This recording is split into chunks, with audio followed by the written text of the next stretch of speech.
అధికారం కోసం 6 గ్యారంటీలు 420 హామీలు ఇచ్చి కాంగ్రెస్ పార్టీ ఆ హామీలను అమలు చేయకుండా 420 రోజులు గడిపేసిందని మంత్రి మాజీ ఎమ్మెల్యే పుట్టా మధుకర్ విమర్శించారు.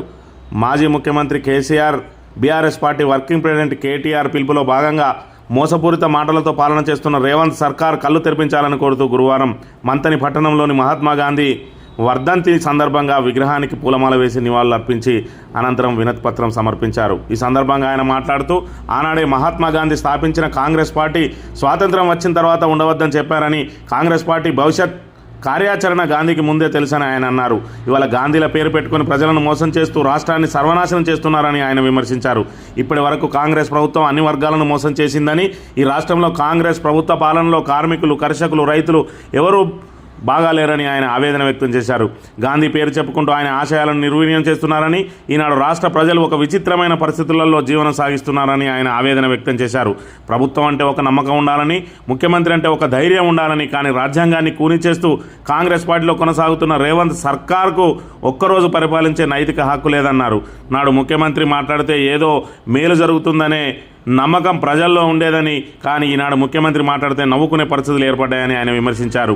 మేనిఫెస్టో కమిటీ చైర్మన్గా ప్రజలను నమ్మించి 420 హామీలకు రూపకల్పన చేసిన మంథని ఎమ్మెల్యే దుద్దిల్ల శ్రీధర్ గడ్డ మీద నుంచే కాంగ్రెస్ ప్రభుత్వానికి కళ్ళు తెరిపించాలని గాంధీని వేడుకుంటున్నామని చెప్పి ఆయన తెలిపారు. ఈ కార్యక్రమంలో బీఆర్ఎస్ మండల ప్రెసిడెంట్ వేగోలోపు శంకర్ గౌడ్, మాజీ జెడ్పీటీసీ తగరం శంకర్లాల్, తాజా మాజీ ఎంపీటీసీ పెగడ శ్రీనివాస్, తాజా మాజీ సర్పంచ్ కనవేన శ్రీనివాస్, తాజా మాజీ కౌన్సిలర్లు ఆరపల్లి కుమార్, సమ్మయ్య, నాయకులు జంజల్ల శేఖర్, పుప్పాల తిరుపతి, లక్ష్మణ్ తదితరులు పాల్గొన్నారు. జై తెలంగాణ. మహాత్మా గాంధీ గారి వర్ధంతిని పురస్కరించుకొని బీఆర్ఎస్ పార్టీ పిలుపు మేరకు గౌరవ కేసీఆర్ గారు, కేటీఆర్ గారుల పిలుపును పురస్కరించుకొని గాంధీ గారిని వేడుకోవడం తెలంగాణ రాష్ట్ర ప్రజల పక్షాన బీఆర్ఎస్ పార్టీ ఎప్పుడైనా కళ్ళు తెరిచి ఈ కాంగ్రెస్ మోసాలను, మీరే చెప్పిండ్రు కాంగ్రెస్ పార్టీ స్వాతంత్ర అనంతరం ఉండొద్దని కోరుకుంటే మీరు స్థాపించినటువంటి పార్టీని ఇవాళ ఉన్నటువంటి గాంధీలు మోసం చేస్తూ, దగా చేస్తూ ఈ రాష్ట్రాన్ని సర్వనాశం చేస్తున్నటువంటి విషయాన్ని మీ దృష్టికి తీసుకురావడంలో భాగంగా ఇవాళ కాంగ్రెస్ పార్టీ అన్ని వర్గాల ప్రజల్ని మోసం చేస్తూ ఈ రోజుకి 420 రోజులైంది కాంగ్రెస్ పార్టీ అధికారంలోకి వచ్చి. 420 హామీలు ఇచ్చిండ్రు కాంగ్రెస్ పార్టీ వాళ్ళు. ఏం మాట్లాడుతున్నారో, ఏం చెప్తున్నారో అసలు ప్రజలైతే ఒక విచిత్రమైనటువంటి పరిస్థితులలో ప్రజల జీవనం కొనసాగుతూ ఉన్నది. రాష్ట్రంలో ప్రభుత్వం అంటే ఒక నమ్మకం, ముఖ్యమంత్రి అంటే ఒక గౌరవం, ధైర్యం ఉండేటువంటి గొప్ప రాజ్యాంగంలో రాజ్యాంగాన్ని కూని చేస్తూ గాంధీ గారి ఆశయాలను పూర్తిగా నిర్వీర్యం చేసి కాంగ్రెస్ పార్టీలో ఇవాళ కొనసాగుతున్నటువంటి ప్రభుత్వానికి ఒకరోజు కూడా పరిపాలించే నైతిక హక్కు లేదని మంతని నియోజకవర్గం నుంచి ఈ తయారైన మేనిఫెస్టోకు చైర్మన్గా ఉన్నటువంటి మంత్రిని, శాసనసభ్యుని గడ్డ నుంచి మేము గాంధీ గారిని కోరుతా ఉన్నాం, వేడుకుంటా ఉన్నాం. గాంధీ గారు కళ్ళు తెరవండి. ఇన్ని కోట్ల మంది ప్రజలను మోసం చేస్తూ ఉన్నది కాంగ్రెస్ పార్టీ. ఏ విధంగా మోసం చేస్తున్నదంటే కాంగ్రెస్ పార్టీ ఆవిర్భావం 1885 డిసెంబర్ 28 తారీఖు నాడు ఆవిర్భవించినటువంటి మా పార్టీ 2024 డిసెంబర్ 28 నాడు రైతు బంధు ఇస్తా అని చెప్పిండ్రు. మా పార్టీ గొప్ప పార్టీ, స్వాతంత్రం తీసుకొచ్చింది. ఆ స్వాతంత్రం తీసుకొచ్చినటువంటి పార్టీ ఆవిర్భావం రోజు రైతు బంధు వేస్తా అన్నారు. దానికి గొప్ప పేరు పెట్టిండ్రు, రైతు భరోసా అని పెట్టిండ్రు. పేర్లకు మాత్రం కుదవలేదు కానీ ఆచరణ మాత్రం శూన్యంగా ఇవాళ మనకు కనబడతా ఉన్నది. అదైపోయింది. బాబాసాహెబ్ బిఆర్ అంబేద్కర్ గారు గొప్పగా రాజ్యాంగాన్ని తయారు చేసి ఈ రాజ్యాంగాన్ని ప్రజల బాగోగుల కోసం ఇచ్చినటువంటి రోజు, అది అనుచరులోకి వచ్చిన రోజు జనవరి 26 నాడు ఇక గొప్ప పేరు ఇందిరమ్మ ఆత్మీయ భరోసా అట. అసలు ఆ ఇందిరమ్మను గౌరవించరు, వాళ్ళ పార్టీ ఆవిర్భావాన్ని గౌరవించరు, అసలు రాజ్యాంగాన్ని గౌరవించని పార్టీ భారతదేశంలో ఎక్కడైనా ఉన్నదంటే అది తెలంగాణ రాష్ట్రంలో రేవంత్ రెడ్డి గారి పేరు మీద ఉన్నటువంటి కాంగ్రెస్ పార్టీ అనేది మనకు స్పష్టమైపోయింది. ముఖ్యమంత్రి మాట్లాడితే గొప్పగా ప్రజలకు ఒక నమ్మకం ఉండేది, మాకు రేపు ఏదైనా జరుగుతుందని. కానీ వాళ్ళు నవ్వుకుంటా ఉన్నారు. మీరు ఏమైనా నవ్వుకోండి, మాకేం బాధ లేదు, మేమైతే చెప్పుకుంటూనే పోతామని కాంగ్రెస్ పార్టీ లీడర్లు ఒకరికన్నా ఒకరుగా గొప్పగా మోసాలకు మాటలు మాట్లాడుతూ ఉన్నారు తప్ప ఆచరణలో ఒక్కటి కూడా సాధ్యమైతే లేవు. ఈ నియోజకవర్గ శాసనసభ్యుడు, నేను ఎంఏ LLB చదివినా, సైకాలజీ చదివినా, అక్కల్లారా, చెల్లెల్లారా, తండ్రులారా, అయ్యల్లారా, రైతుల సోదరులారా, మీ ఆపద ఏందో నేను తెలుసుకుంటున్నా. మీ ఆపదంతా సోనియమ్మకి చెప్తా, మేనిఫెస్టో నేనే రాస్తున్నా, ఇవన్నీ రాసుకొచ్చి చేతి జేబులలో పెడతా అన్నాడు మా ఎమ్మెల్యే. అయితే మంత్రి ఎమ్మెల్యే ఇక ఆయన మాటలు, ఆయన చేష్టలు కనబడు మాత్రం మంచిగా ఎర్రగా గొప్పగా కనబడతాడు.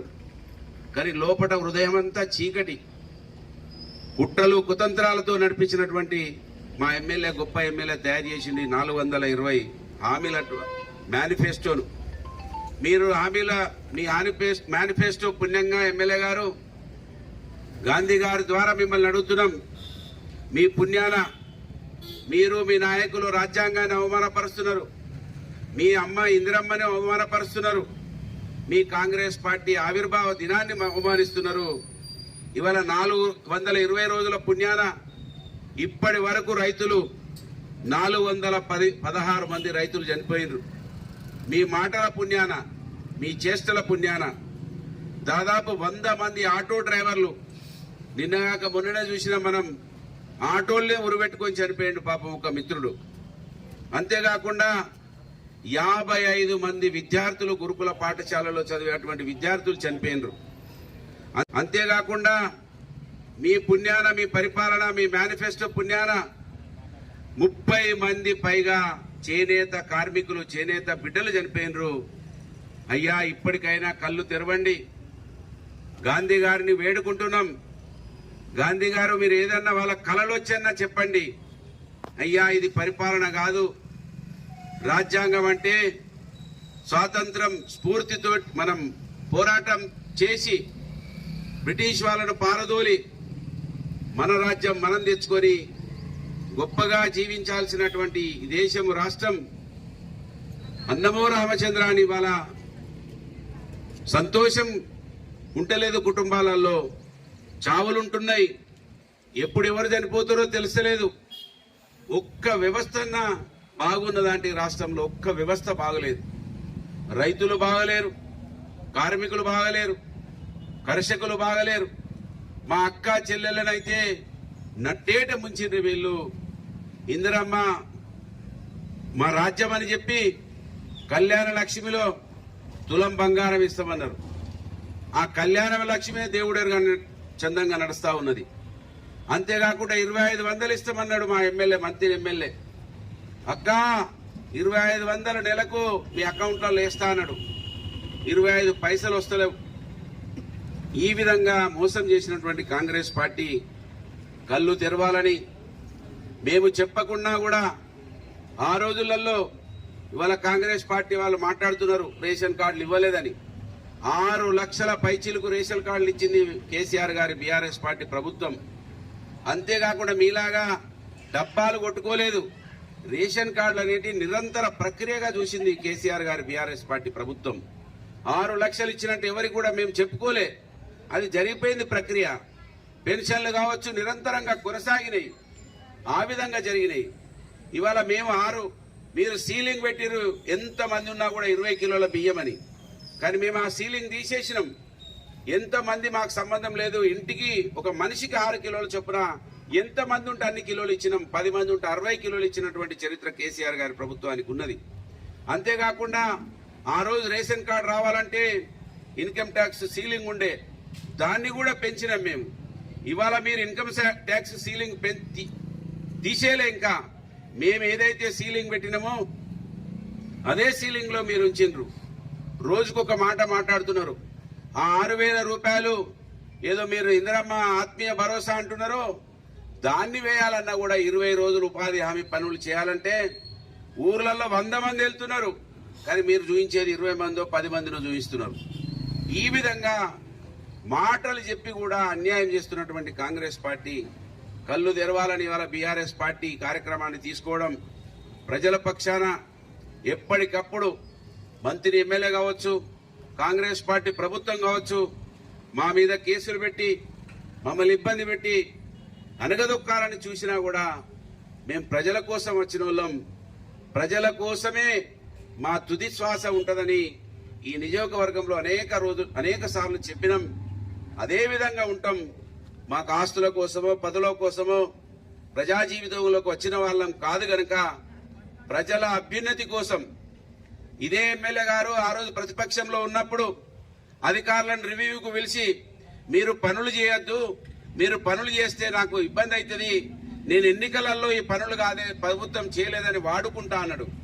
కానీ మీ పుట్టమదుగా ప్రతిరోజు ఒక్క క్షణం కూడా వృధా చేయకుండా అధికారంలో ఉన్నప్పుడు మేము సొంతంగా పనిచేసినాం. ఇవాళ ప్రతిపక్షంలో ఉన్నప్పుడు ప్రజల పక్షాన పోరాటం చేసి మా పోరాటం ద్వారా ఏదైనా ఒక చిన్న మంచి పని మీకు జరిగినా మేము సంతోషపడతామనే విషయంలో ఇవాళ అనునిత్యం ప్రజల కోసమే ఉంటా ఉన్నామనే విషయాన్ని ఈ సమాజం గమనించాలని, ఓట్ల కోసమే ఓట్లు వస్తేనే నోట్ల సంచులు పట్టుకొని వచ్చేటువంటి మంత్రి ఎమ్మెల్యే నీతిని ఈ సమాజం గమనించాలని, ఈ సమాజం గమనించే వరకు కేసులు పెట్టినా జైళ్లలో పెట్టినా మా వారసులు ఎవరో ఒకరు తయారైతామనే ఉద్దేశంతో ముందుకెళ్తా ఉన్నాం. మంత్రి ఎమ్మెల్యే మేనిఫెస్టో కమిటీ చైర్మన్ స్పందించాలి. ఒక్కటి కూడా ఇప్పటి వరకు అమలు జరగలేదు, జరిగినవి కూడా అస్తవ్యస్తంగా ఉన్నాయి. కనుక మీరే చైర్మన్, మీరే LLB చదివినా అన్నారు, నేనే తయారు చేస్తున్నా, సోనియమ్మకు చెప్పుతున్నా అన్నారు. కనుక దీని మీద మంత్రి ఎమ్మెల్యే సవివరమైనటువంటి వివరణ ఇవ్వాలని డిమాండ్ చేస్తూ మహాత్మా గాంధీ గారిని కళ్ళన్నా ఎప్పుడన్నా కళ్ళు తెరిస్తే ఎప్పుడన్నా ఆ కాగితం కనబడాలని లెటర్ కూడా గాంధీ గారి దగ్గరనే పెట్టిపోవడం జరుగుతూ ఉన్నది. వాళ్ళకు అవి చూసిన గాంధీ ఈ కాంగ్రెస్ వాళ్ళకు జ్ఞానోదయం కల్పిస్తారని ఆశిస్తూ ఈ కార్యక్రమంలో పాల్గొన్న మా బీఆర్ఎస్ పార్టీ నాయకులందరికీ హృదయపూర్వకంగా ప్రజల పక్షాన ఎప్పుడు పిలిస్తే అప్పుడు పోరాటానికి వచ్చిన మీ అందరికీ కూడా ధన్యవాదాలు. జై తెలంగాణ, జై కేసీఆర్, జై కేటీఆర్.